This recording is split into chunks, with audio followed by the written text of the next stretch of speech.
Hello my friends, I am Sri Arjun. Today's topic is Transcendental Consciousness and Human Health. When Transcendental Consciousness starts interacting with human brain and nerve system, a pattern of wholeness and interconnectedness happens in our system.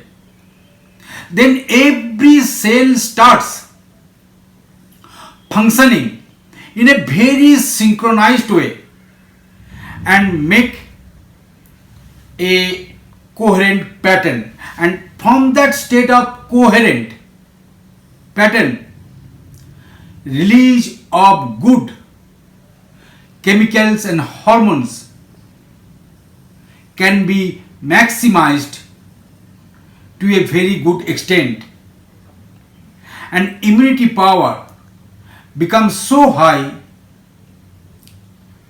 then any kind of foreign microbes cannot intrude in our system.